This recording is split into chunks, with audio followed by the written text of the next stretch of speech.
Most veterans don't lose their VA claim because they lied. They lose it because they said something that felt honest, felt humble, felt right, but quietly worked against them during the C&P exam. And what makes this worse is no one ever warned you that these sentences can cost you tens of thousands of dollars over your lifetime. Quick note, before we continue, if you want personalized help preparing for your C&P exam or protecting your VA rating, you can book a free strategy call with me.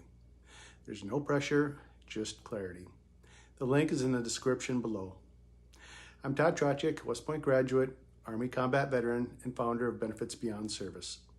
I've been through this system personally myself, and I've helped hundreds of veterans prepare for C&P exams and VA claims so they don't accidentally hurt themselves by saying the wrong thing. Point number 1, I'm doing better now. This is the most dangerous sentence veterans say in a C&P exam. When you say, I'm doing better, you might actually mean, I've learned to cope. I push through the pain. I don't want to complain. I don't want to look weak. But the VA doesn't hear coping. They hear improvement. And here's the key thing most veterans don't understand. The VA does not rate effort. They rate functional impact.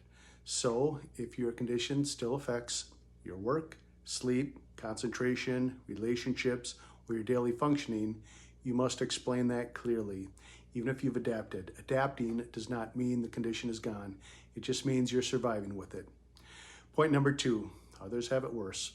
This one hurts to talk about because it comes from character. Saying others have it worse shows humility, shows perspective, shows leadership. But in a C&P exam, it's a claim killer. The VA does not compare you to other veterans.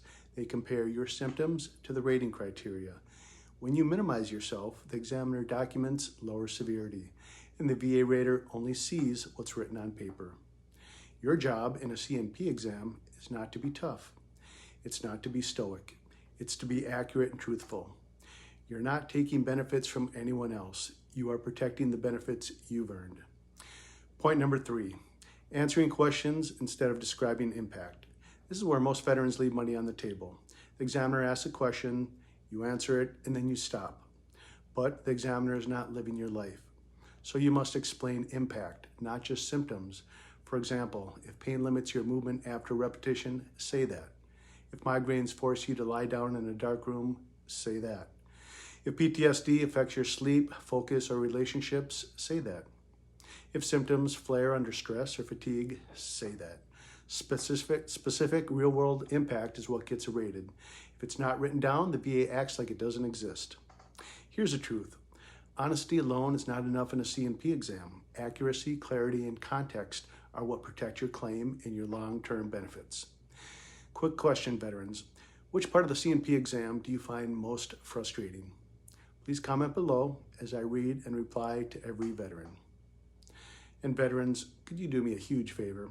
If you found value in this video, please like, comment, and subscribe so that more veterans will have access to this video.